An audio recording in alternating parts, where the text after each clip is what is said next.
Hey, it's No Prize Podcast, and we're into April. How are you? This is the Professor and Lucas.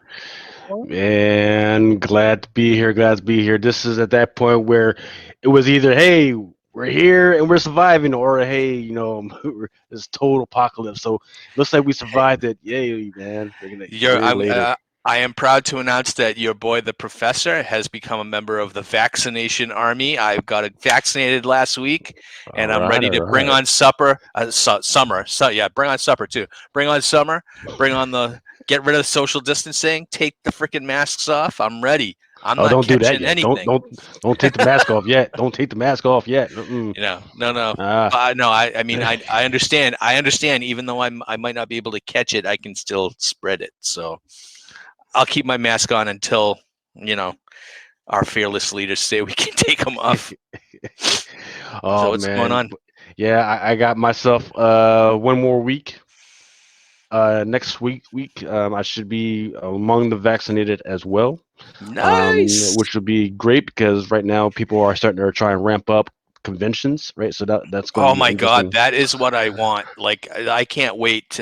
The one of the big there's two big ones that I go to.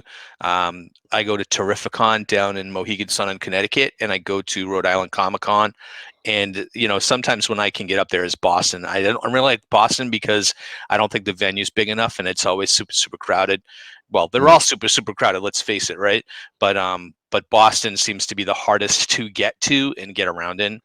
Um, mm. but Terrificon for me is just the best one. I know Mitch who runs it, and he's started announcing guests for his con in August. God willing that it happens in August. But we have Michael Rooker coming. Uh, so that's just the first guest that he's announced. He's not so much guest heavy as he is creator heavy. So he like for a hardcore comic fan like me, it's not like like a San Diego Comic Con where you have like so tons of celebrities, more like Hollywood than anything else. Um, this is so focused on creators, but he gets the best creators because he's totally like 50 miles outside of New York City. So, Jesus. dude, they all just show up. It's awesome. I've met Roy Thomas there. I met Jim Shooter there. I met so many like old school, creators. So, that's Nice. an impromptu shout out for getting back into the con scene. I can't wait.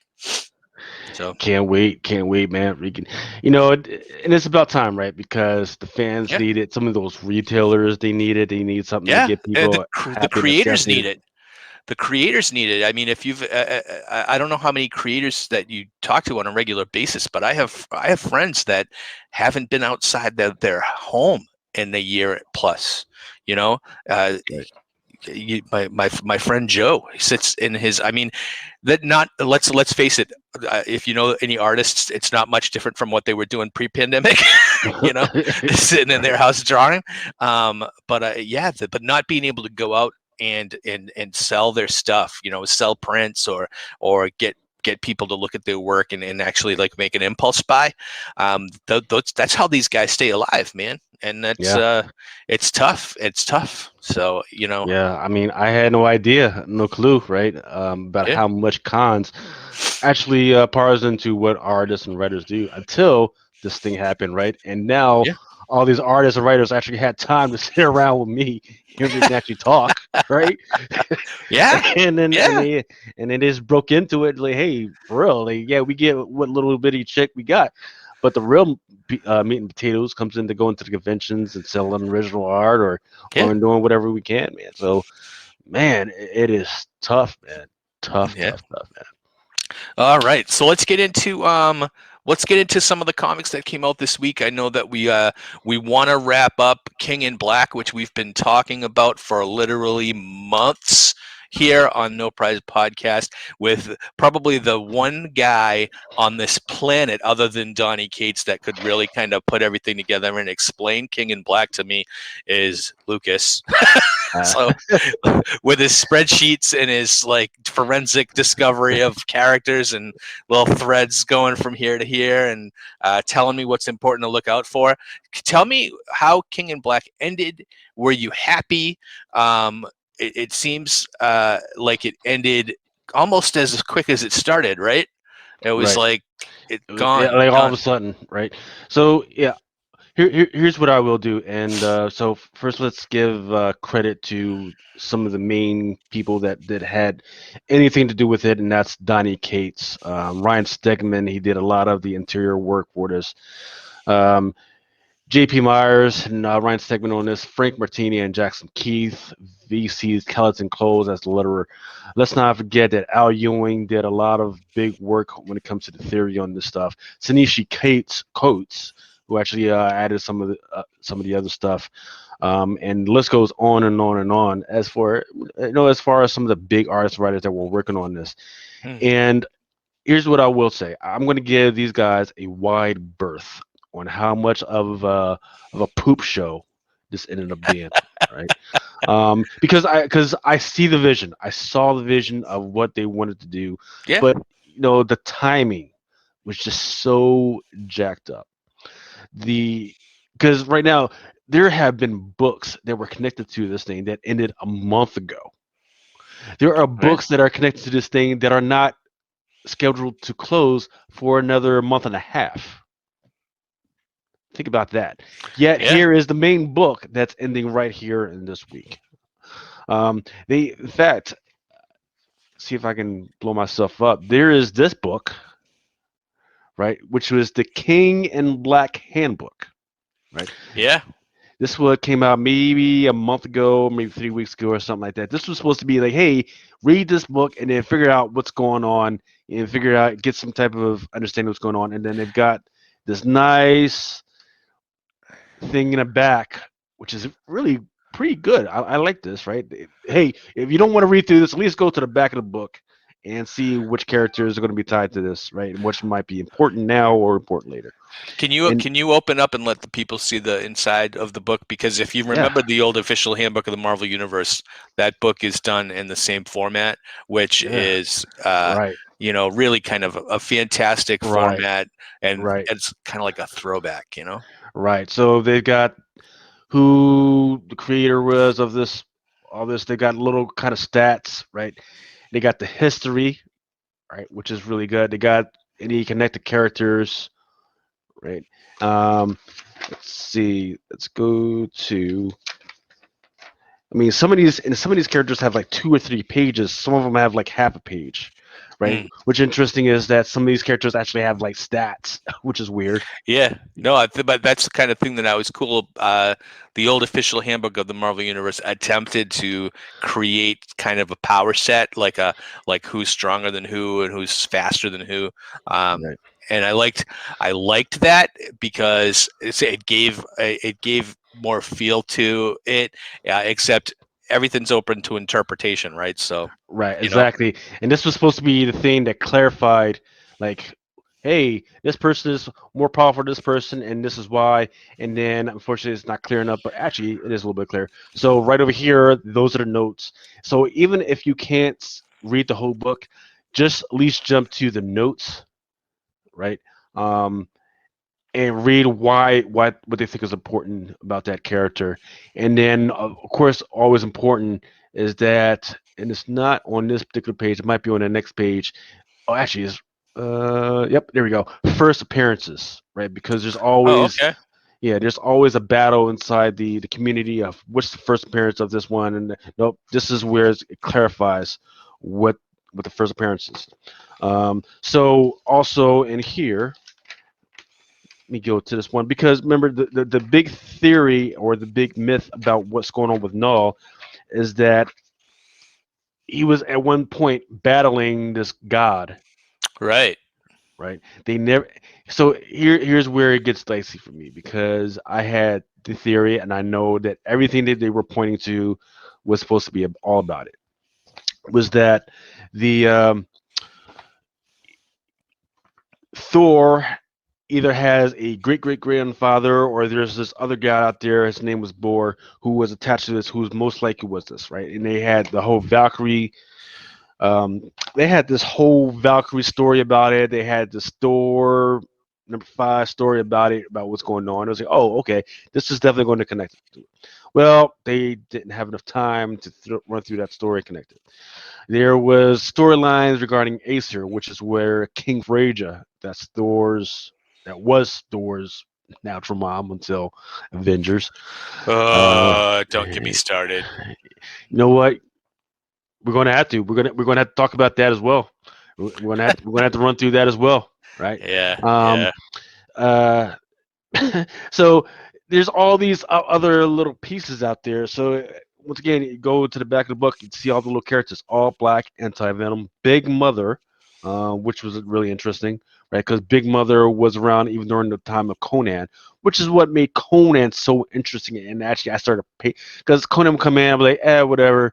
But now I actually started reading through the language and how Conan was actually written, and I was like, oh no, that's actually connected to King in Black, right? Because they got even cute little maps that attaches it to or connects it to Thor and that world and Atlantis, right? Where all those guys are, and it was kind of interesting. Carnage, Ghost Spider, Gruntle, Clintar, Marquis Radu, Mister E, which is kind of big inside the Spider-Man universe again. That was yeah, right. Victoria Montesi, Lee Price, Scream, Sleeper, Rex Strickland, Telcar, and Wraith, who is dead right now, apparently, until further notice. So why they feel the need to point out this Wraith versus other characters right now? Who knows, right? And don't forget, they brought back Cletus Cassidy's great great grandfather. Huh? But Oh, did I yeah, miss that? I missed yeah, that. yeah. They brought back. I forget what his name was, but they brought back his grandfather. Is he on here? No, he's not. Um, so there's I forget the name of Dylan Broderick, but there was a Dylan Broderick that was in another universe, right? There was a whole big thing about it, and then that's just dropped right now. So there's so many crazy storylines that they popped off that they didn't say, "Hey, to be continued" or whatever, and now they just freaking drop it. But let's get back to what we're actually talking about: King in Black #5 and how they Yeah. actually King in Black #4. Um, Eddie had was woken back up, or he was risen from the dead through the power of the Enigma Force, right? Um, this was told that it was going to happen by Wraith, who came, told him, "Hey, the gods of light are coming," and right before he just disappears into a smoke and presumably dies. Yeah. So comes in now. He through that he was able to take Mjolnir and the Silver Surface board and connect it into one big sword, or actually whatever you want to call this weapon. And with that, he was able to defeat the King in Black, destroys and kills the King in Black apparently. So now he is the King in Black. That was it. That's all this was Donny Cates' 2 to 3 years that they've been actually it's been 70 years that they've been combining all this. This is what they've been building up to, that he gets the power to be able to make a crazy new weapon, and he defeats the King of Black. And then after that, the Enigma Force just goes away. Really? So now the Enigma Force, I think everybody might be more familiar with it as Captain Universe, right? And that's the thing that, um, kind of surprised me a little bit. Getting towards the end, it was like they talk about the God of Light, God of Light, God of Light, whatever, and basically gets to the point where it's just like a big reveal that this is uh, Captain Universe. And I'm sitting there going, oh, the Captain Universe has been around forever. And there was a storyline 20 years ago where Spider-Man had the Captain Universe powers for, you know, a couple of months. And I'm just like, that was almost kind of almost like an anticlimactic, you know, the Captain Universe powers have always been the powers that nobody can defeat the Captain Universe, right? He Right. just can show up and snap his fingers, and everything's different. Right. But It's then it's it's it's the writer's big cheat when you paint yourself into the corner. You yeah, just right. you in case of emergency, you break out the Captain Universe and we can hang and carry on, drive on. Like, But it's like when you think of it, it's like there are so many of those like ultimate level characters in Marvel Universe where nobody's supposed to be able to defeat, But then you have, them running around cutting heads off Celestials and everything. You're just like, what in the crap, Because it's almost like, what level of power is like ultimate, and you know, there's always a bigger fish, they say, right? So right. there's you can always just create someone that's better and more powerful than your universe defeating bad guy. And to me, yeah, they do so much build up and so much backstory, and at the end, the backstory doesn't really seem that important, right, to what happens at the end of the book. And it was kind of like fun to build up, and it's been fun for us to talk about and kind of put all the pieces together, because it was kind of like a mystery. And if I didn't have you to kind of point me in the right direction of like I was saying, like, what the heck is Namor King in Black about? I had no idea for what is it, whatever 5 issues that it was. I still like, Oh my God! Now, and if you're making me even madder, right? Because there was that whole big mystery. They're yeah, still searching for the Darkhold right now to right. defeat this whole. Oh my goodness! So Wow. it's so yeah. So to me, it seems like there's almost been almost too much. Like they were almost kind of be too cute with all the stuff that they were throwing in, and like how everything was interconnected and together. And then you have the main book where and I'm sorry, and this has nothing against Donny Cates or Ryan Stegman. I don't buy Venom as a big huge universe saving hero. I Mm, just and I never have. I never thought I never thought Venom was Spidey's best villain. I never thought Venom was believable as an anti-hero. I never thought I never bought Venom as like this great cool uh, villain slash hero. I don't buy him in this book, no matter how good it's written or how uh, I mean, look, Ryan Stegman's art has been fantastic throughout. Um, I just don't. I just don't buy Venom as like a hero that you put up there with right. Spider-Man or Thor or Captain America or even Silver Surfer. I just don't. well, I don't believe it. yeah. I mean, well, so here's what I did see that they were trying to do. Right, they were trying to rekindle and re-inform people. Like, hey, there's these gods, but then above these gods, there's these things called forces. Hmm. Right. So that's why in Avengers, we'll go into that later. There's the Phoenix Force. They did a whole resummon of the Phoenix Force, and they tried to teach people of like how it works. Did terribly on that one. Right. Hmm. For a while now, they had been talking about the Thor Force and the Odin Force. Right. They did Yeah. that for a whole year. That one's null. Right. Then there's this whole void thing, the darkness and everything. So that's another type of force. Now there's the enigmatic force and all that other stuff, right? So that's what they were trying to do, but and they were taking the time, and I was loving it. That's great, right? But then at some point, all these other side books just became nothing. There was no reason for the side books anymore. And Right. I don't really. That's where the frustration is right. Like, okay, at one point, all the side books actually made sense. Like, hey, this character is connected to this force and this power. This is how he works it. Great, but then I don't need a Captain America King in a Black book because he's not connected to the force. Yeah. I don't need a Falcon and Winter Soldier Bucky book. I don't need a Modoc book, right? Yeah. Right. I don't. Uh, now Cloak and Cloak and Dagger, that makes sense, right? Yeah. But then half of the book they're just going through the woe was me. Yeah. It's like reading Winnie the Pooh and Eeyore. right? Where you got one dude that's really really happy and was just sulking in the corner, you know.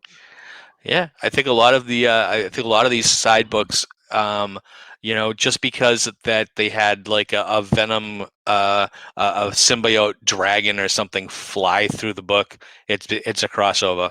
And for me, there are certain characters that got King and Black crossovers that I thought should have maybe tied in more to the story. Like I think didn't Black Knight have a story in there? Yes, And what was yes, that about? And what was the? I mean, other than to shill his book coming out next month, right? So they give him a King in Black crossover.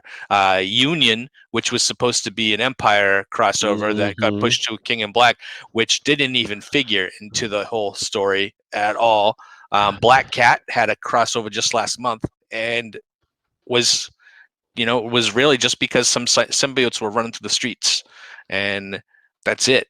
I just think, yeah, you're right. There seems like to have any excuse to throw a crossover book in there. Daredevil crossed over right in the middle of his freaking storyline, right in his main book. That didn't yeah, it didn't and it didn't amount to anything, right? It was just like a five exactly. second uh, Daredevil, Matt Murdock in the symbiote Yeah, for a minute and a half. right. He literally turns into a symbiote. He he fights it off, and then the next issue, he's back in jail, just sitting around like nothing happened. Yeah, it's almost like this is where I feel like editorial kind of takes over and says you have to do a King and Black crossover. But then at the end of the time, we don't care if it makes sense. We don't care if you do it. And I think the writers like who do you really think Chip Zdarsky wanted to friggin' interrupt his excellent storyline that's going on in Daredevil right now to throw a friggin' crossover in? Of course No, not. no. So I think that it it that ends up at like in spite of it, like they're just like, okay, f you. Here's your crossover. Now let me get back to my story. you know. I mean, on one hand, it makes sense, right? So I'm talking about for the Daredevil, right? One little speaky little thing, it makes sense, right? Because there's a little girl, she lost her mother due to what was going on with King in Black. Gotcha, Yeah. right? But then you didn't need to actually go inside the prison where Daredevil was and turn him to the symbiote and make a whole big deal of it. There's Yeah. zero point to that. Sword, right, which is that whole NASA special ops thing that's happening with the X-Men, right? They did a whole King Black thing with that. What's going on with that? Yeah. Who Um, knows? and whew, As many uh, as many misses as you know as hits. So the storyline, and that's been going on since fall of last year. I'm glad it's over. Let's get into and I'm sure we have the next event that's coming up, which is going to be Heroes Reborn again. Um, but it's not right because got to remember Thor. How did Thor? Eddie all of a sudden pulls Thor's Mjolnir out, but as far as I knew, Thor was still stuck in that dimension. yeah. How did he get out? Oh, because I mean, this happens. This Yeah. happens in a pocket universe. Um, well, okay. So here's another thing, and I just told you. I just told you my reasoning behind why I don't buy Venom as like the savior. Um, did you know that Eddie Brock was fucking worthy? Excuse my French. Did you know he was worthy of lifting Mjolnir? I didn't. Um, I still don't Well, think so. well, see that's the thing that they never addressed. That they made a whole big point of Thor's new mythos, right? Whereas he was able to take the enchantment off of Mjolnir, right? That's why at one point Loki was able to lift it as well, and all these other characters, right? They've been able to lift it, right? Okay. All right. That's the Um, excuse. All right. why did they do it? Reasons. Then explain. At least put a caption in there to explain. If you see Venom holding Mjolnir, have Thor in the background going, "Oh, thank goodness I took the enchantment off." He's not Right. really worthy, guys. So, You well, know. here's the deal. If you look to the right of the slide that I got, right, that's the cover. That is a 1 to 500 ratio. That means for the retailers, it costs them $1,000 to get that Jesus. cover right there. And what do you have on it? All you got on there is just a sketch of cover A, which Yeah. really doesn't tell you anything. If I'm going to have a 1 to 500, there better be some pretty interesting things on there. So for instance, that weapon that he was able to yield and put together, that should be on there. So Yeah. that's why this is ridiculous. This is absolutely ridiculous that they're charging this amount of money and that your covers are so out of whack. And all it is was just cover A. Yeah, I would have loved to So see a cover of Venom coming at you on Silver Surfer's board with Mjolnir yeah, in yeah, his hand. exactly. That would So have been a cool cover. yeah, so I'm willing to give Donny Cates to the crew a wide berth on the actual story, but on this right here, this bull crap right here that they pulled, Yeah. absolutely not. All right. Well, now so here's where we see what Donny Cates has up his sleeve next. Now that King in Black has been his baby for the last several years, what can you follow up with this? People have been advocating for him to get involved with Amazing Spider-Man. Oh, can anybody please get involved in Amazing Spider-Man? I am so done with Nick Spencer. I'm done. I can't stand what's going on in Amazing Spider-Man right now.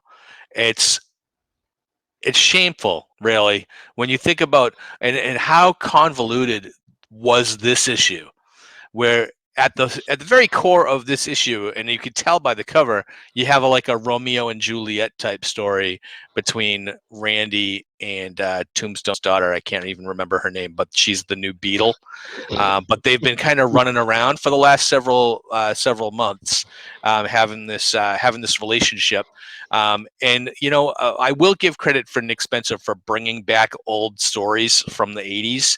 And there Mhm. was an old story in the '80s where that's when Tombstone made his first appearance. He was a hitman after Joe Robertson. And so now this, like, flash forward 20 years later, 30 years later, and now we're dealing with their two children in a relationship. All this time while we're supposed to buy that Spider-Man and his I can't believe it, his sidekick Boomerang Yeah, yeah. are Oh, are and trying to put. don't forget they got a super pet now. Oh my It's a little God, gremlin dude. the little God Magog or Gog or whatever the Yeah. heck his name is. Um, yeah, don't get me started on that. And the fact that they have this whole thing. This it seems like, and I really hope that this is Nick's like last arc on the book, because it seems to me like he's just throwing everything at the wall with this storyline, with the new costume and bringing kind of J. Jonah Jameson in for to do what he does, and with Nora Winters. There's so many characters right now, you can't keep track of them all. In fact, if you pour through this book, it's like they shift scene almost every page, right? Right. And then every page there's a different villain, or someone coming out of the woodwork, or some kind of plot. Like, I mean, from the first page we have Norman and Kingpin, and then switch scene to Spider-Man and Boomerang fighting Hammerhead and the Owl, and then you shift again to we have Tombstone and the Beetle, and then by the end of the book we have the Crime Master. Like, what the heck is going on? How am I supposed to keep track of all these people? And it's insane. And I get it that Nick's supposed to be like, you know, there was a time that I loved that Nick was on this book. Now I'm just so ready. I'm ready for new ideas. Dan Slott took 10 years to wear out his welcome on Spider-Man, and now what? Nick is in year 3 or 4, and I'm so ready. But let's say, Federico Vincentini, great art. I love the art in this book, but it's Yeah, just it's too busy. There's too much stuff going on in this book. yeah. Well, so here's my issue with the book, right? And I am once again, this is where I had to give them a wide berth, right? Because it feels like they decided to throw this love story in because they needed to pause, right, and wait for some other books to catch up. Because it was just a couple months ago that we were in that whole Order of the Web storyline where you had Ugh. Miles Morales, Silk, Madam Web, Kindred. yeah, Sorry, I didn't Kindred, mention yeah, Kindred. Kindred's in this book too. yeah, Kindred, right? And then all of a sudden that thing ended, right? Because you had Kindred and you had Moreland, right?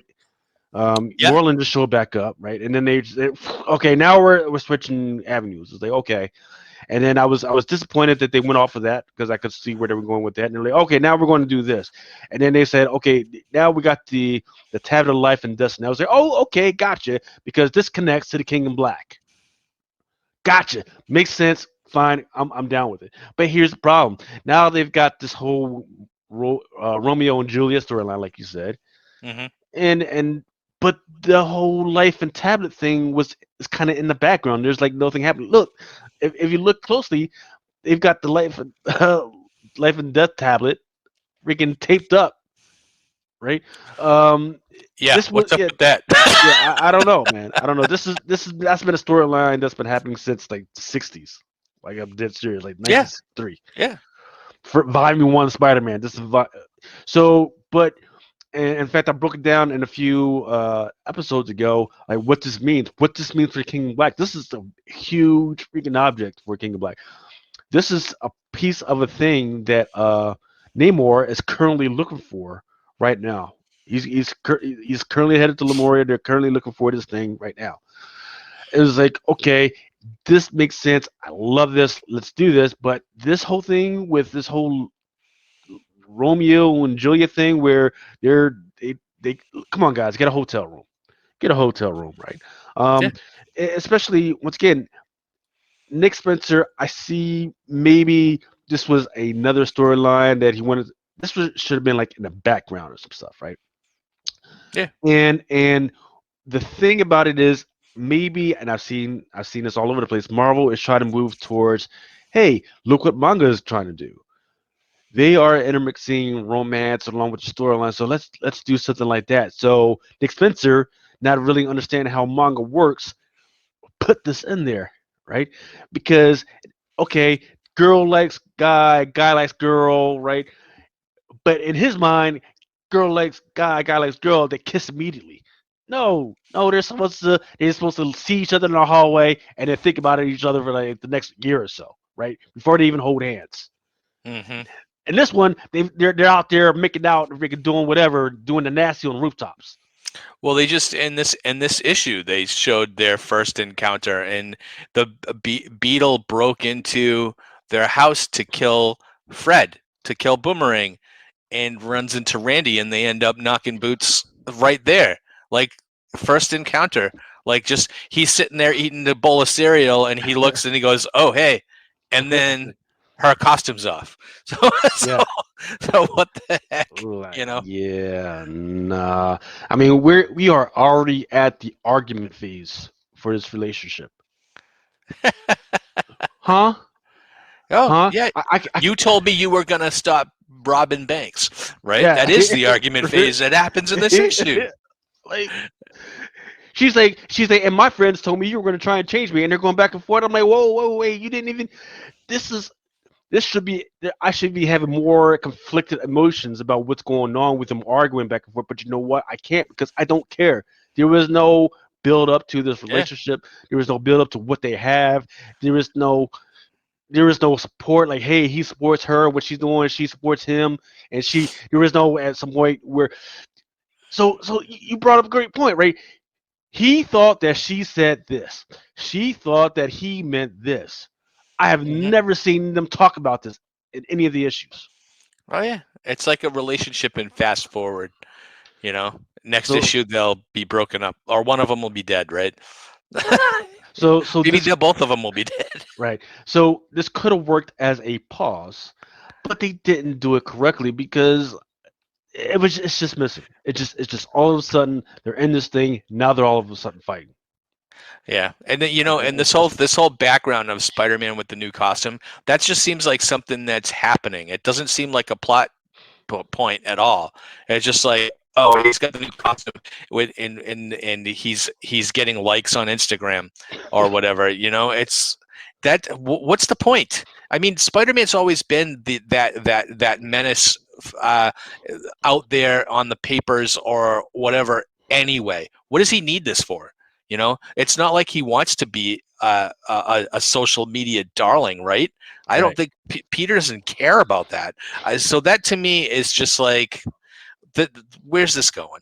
I mean, other than the fact that because you know, it gives them an excuse to throw another costume at us. right. Yeah, and that's It's another dumb. thing. And that's another thing. That whole costume thing, right?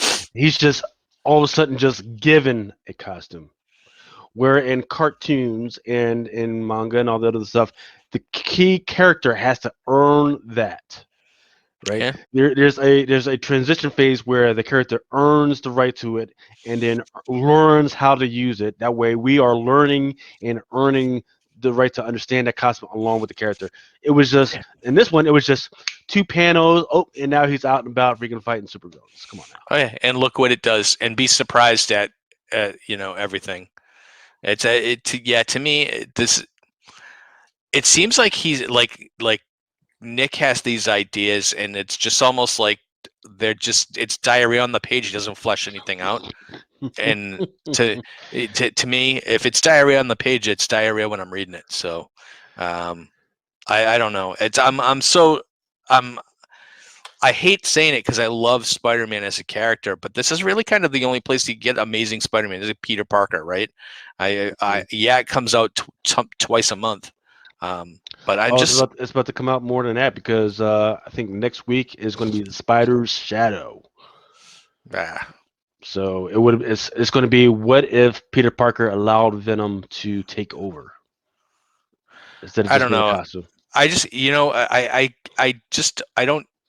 I don't like the fact that I'm looking forward to a Miles Morales clone saga, rather than this book, and that's a really kind of a sad state of affairs. Yeah. But all right, so let's take a quick break, and and when we get back, let's talk Disney Plus. Absolutely. And what ad do we want to? Let's do. Let me ask you a question. Are you wanting to read a new comic book that has nothing to do with the big two? Are you tired of looking through countless titles and have no idea where to begin? Well, don't you worry, because the Random Dude Josh and Johnny the Machine Hughes has the podcast for you. Flipside Focus, only on the Undercover Capes Podcast Network. All right, so make sure to check out Flipside Focus. It's all about indies and not about the big two. Or check any of the multiple podcasts that we have going. They're all really good. All right. All right.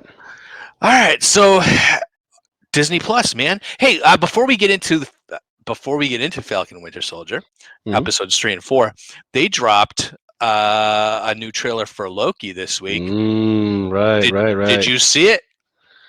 Did I see it? Yes, man. Oh, Took some time to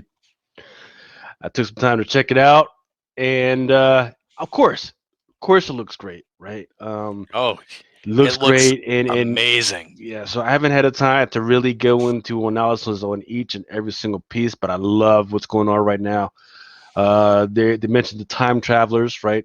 Yep. And then when you start going into what's going on with the time travelers, there's my pick of the book that a lot of people are ignoring right now, which is any book that's associated with King the Conqueror and Immortus, right? So time travelers, their first appearance was Mighty Thor number 243, King Conqueror, and we already know that he's already been cast, right? Yeah. So his first appearance was Avengers Volume 1, number 8. So So what do you think about King the Conqueror's first appearance in the MCU being in the next Ant-Man movie?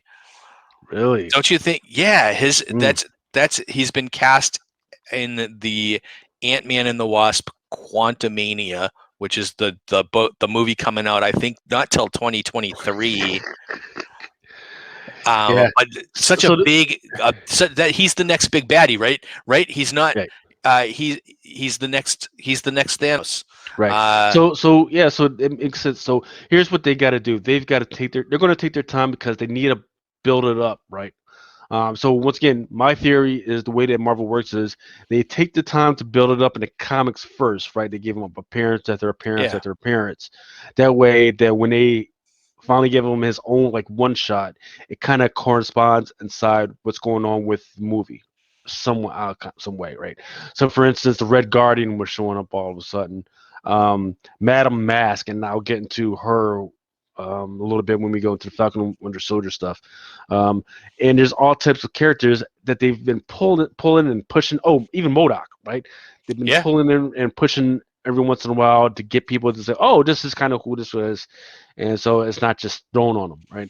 Um, but I have a feeling that there's all types of other. Because remember, King the Conqueror is not just King the Conqueror. There's like about 6 or 7 other characters that's him, just in other bodies or other looks, right?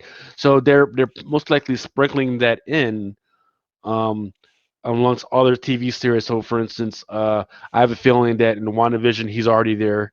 Um, Hmm. in some of the other stuff regarding Loki and Avengers, he was already there. And they're going to go back and say, "Hey, see, he was here. We told you right here." They're going to do that type of thing. Yeah. So now that you mention it, I think we might actually see King the Conqueror first in Loki. Because doesn't it make sense that King would be kind of maybe a member of the Time Variance Authority?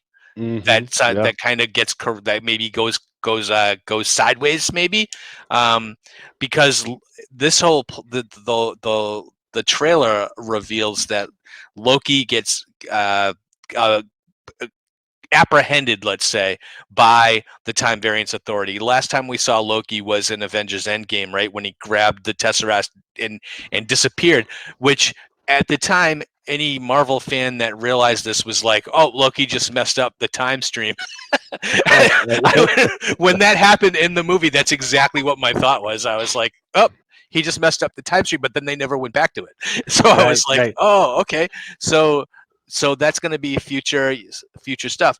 And then and I just want to shout out Owen Wilson's character in Loki is a total homage to Mark Grunwald, who the spirit of Marvel in the 80s Mm, and in 90s, and the writer of Captain America for over 10 years. But he also was what we call the keeper of continuity, the continuity king, and he was they actually, when they created the Time Variance Authority, the Time Variance Authority was totally made up of guys that looked like Mark, and mm, mm. and it was that Walt Simonson created the Time Variance Authority in the pages of Fantastic Four, and when he did that, he made sure that Mark got credit for all that. So, but Owen Wilson is made to look like Mark Grunwald, even down to the cheesy mustache, and I thought that's a great shout out, and I really kind of hope that maybe he gets a little press. For this when Loki comes out. I hope someone mentions it somewhere other than here. But Loki, this seems like this is going to be where I thought WandaVision was kind of going to open up the other worlds like the multiverse to us, where actually Mhm. we're probably going to have to wait to Doctor Strange for that now. Loki is going to open up the kind of the what if type stuff, right? Right. Right. Right. Loki opens up the I'm going to mess with time and change everything. And this is where I think you're going to open it up where we can get diverse characters like an Ironheart, right? Because Mm, we can have stuff like that where Loki just messes with the time stream, and now all of a sudden maybe Ironheart's maybe Riri's Iron Man instead of Tony Stark, right? Really So interesting. yeah, I'm doing this off the top of my head, right? This is where you can get a She-Hulk, right? So maybe you have Right. She-Hulk come out instead of Banner, and maybe Banner doesn't really even exist anymore, and now it's Jennifer. Right. So certain things, I think that this might be the most important of the original 4 Disney Plus series that were announced, because you can do so much with this, and we know we have a What If show coming, the cartoon, right? Which has, I'm sure we're waiting for this show before they do the What If, right? Right. Yeah. I And think it's interesting. right, Go ahead. and we know that within the new Spider-Man coming Spider-Man movie, I forget what it's called, but we do know that they are going to be messing around with multiverses and perhaps time and all that other It's stuff. So No Way Home. right. So that's going to be interesting to see what's going on with that one. Yeah. They've already been starting to mess around with that stuff in Ant-Man. Doctor Strange, he did a whole big thing where he messed with time over and over and over again. No, the whole time thing was supposedly the whole time thing was messed around with in the whole Avengers, the last Avengers movie, or Endgame, right? But once again, my suspicion is that when they jumped, they didn't come back to the same universe, right? So there's all types of clues that that's probably what's happening, because later on in Ant-Man 2, Goliath says, and he's teaching in class, he says, yeah, you can jump around to something that's like around. And he's like, yeah, but when you jump around, you don't jump back to the same universe that you jumped at. So he literally comes out and says that when he's explaining that to his class. So there's all types of ways to go around with it, and I'm happy to see they're doing this. These little standalone movies with Loki and all this other stuff is going to be great. The Young Avengers stuff, I see them building up to that. Yeah. What else we got? We got the Eternals movies that's supposed to be coming out, right? Yeah, I don't know if you saw. I saw it last week because it was right on when I log in on the MSN.com. There was a write up.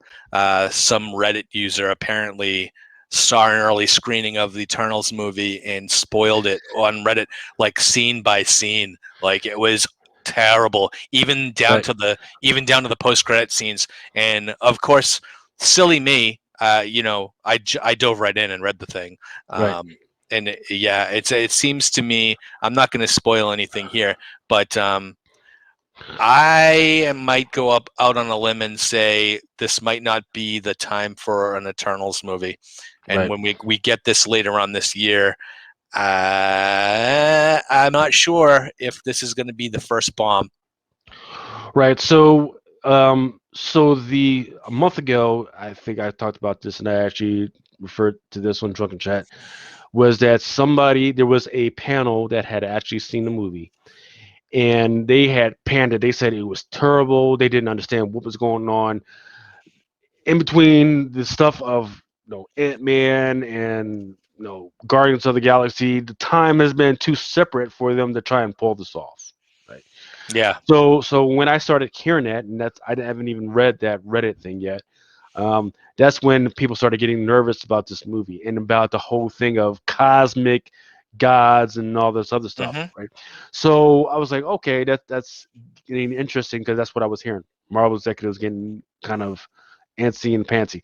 And then what's interesting is that it actually had a downfall or a windfall for DC because Avril Lavigne, I think that's how you say her name. She's working on something on their version of that stuff, which is like the New Gods, I believe that's what they call it, right? Yeah. So hers was canceled, which I think is a pretty good decision, because look, some of her stuff is on point, but if you're not going to do the Snyderverse stuff, you don't need to get into that with the whole DC, especially with all the other stuff that they can be getting into. So I think that was kind of interesting that there was some windfall for them as well on that end. But I'm just gonna I'm gonna shut out Eternals, New Gods, Jack Kirby created both of them. So I want to see the Eternals movie simply because I'm curious as to how much of Jack Kirby gets translated onto the big screen, and I don't know how much of it actually can translate and make it acceptable to mainstream. First, mainstream fans are going to be super critical because it's not Kirby enough, right? Or it's Right. not. It's too Kirby, maybe even too Kirby, right? Hmm. Because it's it's I hate saying this. Kirby sometimes is an acquired taste. His art is now revered as he's like the king, King Kirby, king of Marvel. But his writing is horrible, and he wrote Eternals and he wrote New Gods. So the Eternals, while visually derivative of New Gods, because he went to DC, created the New Gods, and then came back to Marvel in '75 and created Eternals, which everybody said New Gods light kind of. But I want to see. Honestly, I would probably much rather watch a New Gods movie than probably an Eternals movie. Right. And even though they came out with I think Eternals had the first appearance of the Celestials, and the Celestials have appeared as the creators of the Marvel universe since then, since 1975, and visually they all look stunning. And they appear in the Eternals movie. That we've seen screenshots of them already. I just don't know. I don't know if the Marvel fan is ready, or the the casual MCU fan is ready to see something much along the lines of the creation, and something almost where I feel like maybe might be interpreted in a biblical sense. Right. And once again, I've said it before, Marvel's ex get nervous when it comes to that biblical stuff, right? Yeah. Which is why we haven't seen Mephisto yet, right? Because you can't Right. just come Yeah. out with with the devil, right? Yeah. We can't have moms of America freaking in the streets stampeding, or freaking boycotting Disney Plus, because you had to have the devil and stuff, and especially because there are times when the Mephisto is, a light character compared to the other devils, so they don't want, they don't want people You know, showing the devil in any type of light like that. we don't want you to like him. We don't want you to like Mephisto when you see him. Right. um, all right, yeah. Let's get. So I'm looking at the time. Let's talk about Falcon and Winter Soldier. We kind of get off on tangents a lot, especially when it comes to projecting what's going to happen in Disney Plus. All right, hey, we're 2/3 of the way through. I mean, this is a 6-episode limited series. This is almost like a 6-hour epic movie, right? And Right. every episode you're getting this chapter where I think it's cinematically, it's standing up with anything MCU has put out, especially. Absolutely. It's not WandaVision, right? Because Oh no, no. WandaVision was fun because I liked the theories. I liked going panel by panel or and second by second. No, this one is, hey, this is happening. This is why they're getting ready to punch each other out. Yeah. This is why. This is the time and when turns when the good guy becomes the bad guy, and when the bad guy becomes, good guy light, right? Yeah. So there's all types, and once again, and this is where the guys who are terrorists, you get to understand why they did what they do. So And Marvel has been great at this, is making sympathetic villains, and like almost borderline, right? Like, we know that they're the villain of the piece, but I kind of agree with them. Like, I kind of they humanitized Zemo in this, where I thought, like, in Zemo in Civil War, was Winter Soldier. No, it was Civil War. I get my movies mixed up. When he was in Civil War, it was just, he was the bad guy for the bad guy. But even then, you kind of felt for him because he lost his family and all that stuff, and the Sokovia and all that. But here, they actually kind of pal him around with Falcon and Winter Soldier, and he becomes like the sarcastic, snarky buddy, right? Yeah. And but he's got his own agenda, which we haven't even really seen yet. You know, I mean, you kind of know it's there. I thought the episode 3, when they went to Madripoor, I was so waiting for them to throw some mutant stuff out in there, but we didn't really get anything other than the fact that they were in Madripoor, and that was pretty cool. Yeah. But I do liked I liked the setting. This for me, when you think WandaVision, I mean, WandaVision was obviously shot on a sound stage with, you could tell.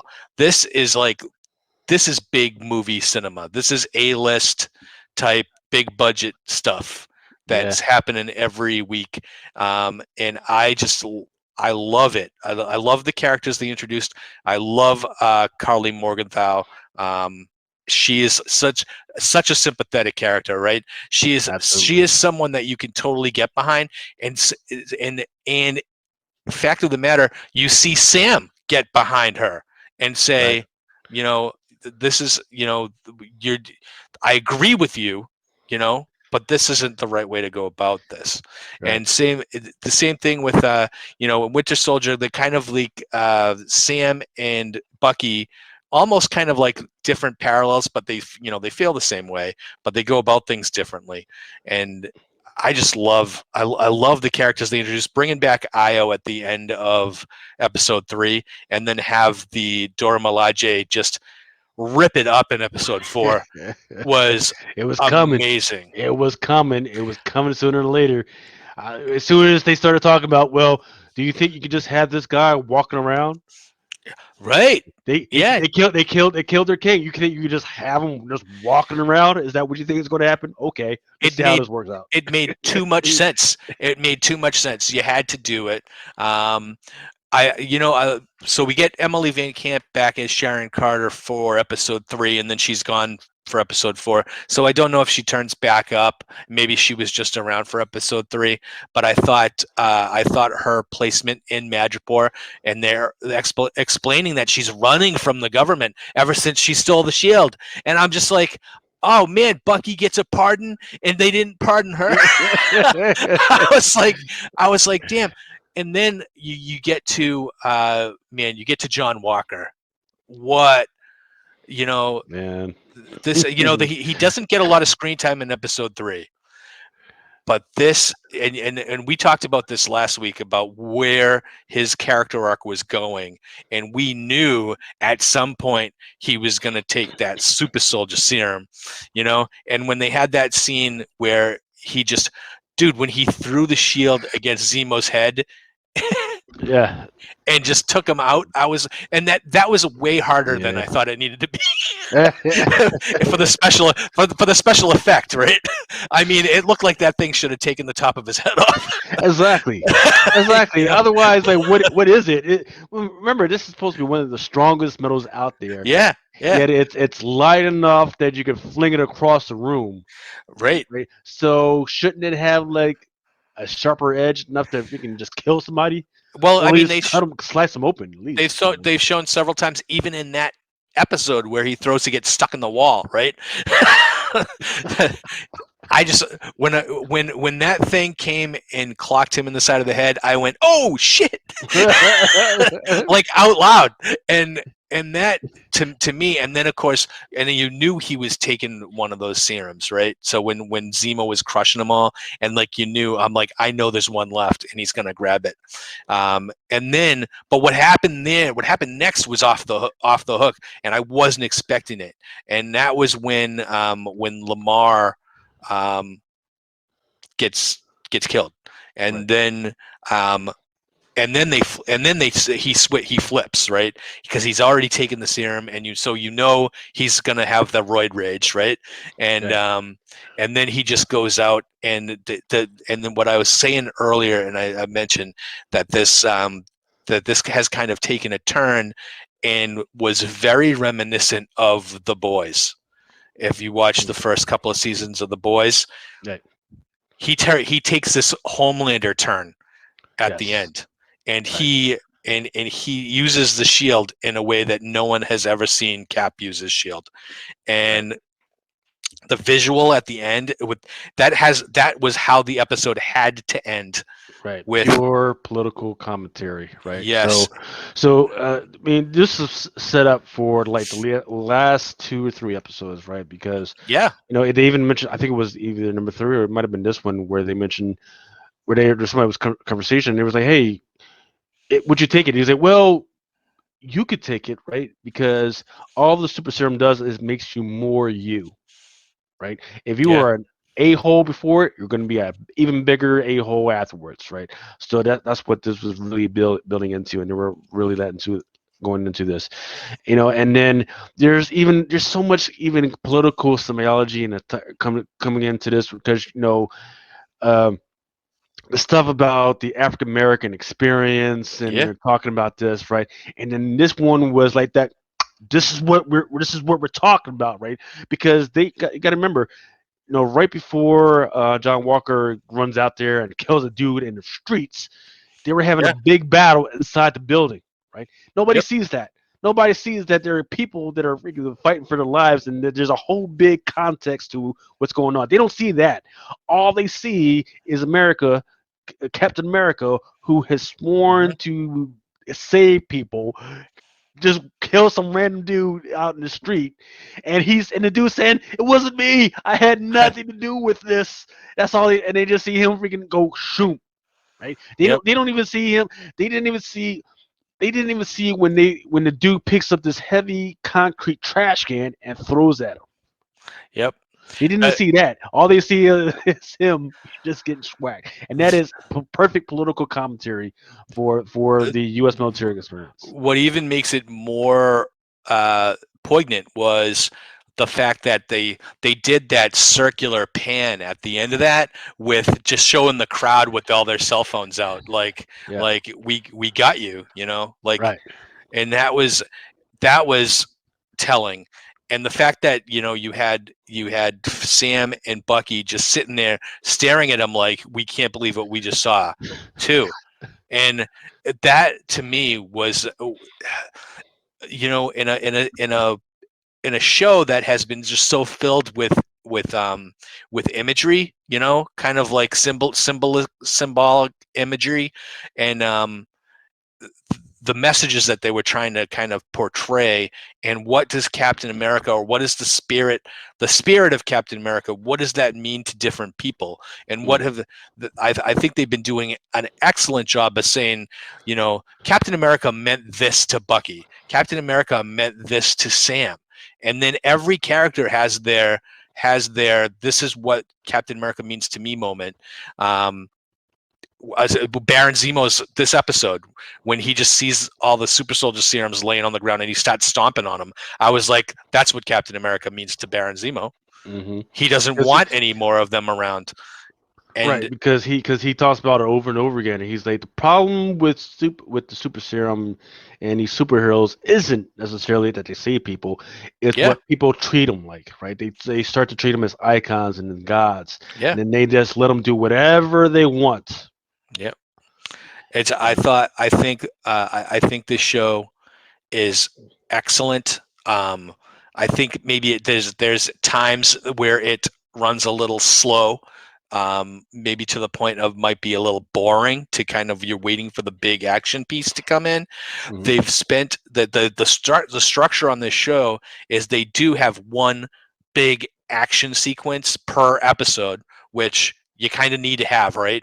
To keep everybody's interest. You can't have a whole hour of talking heads without having something happen.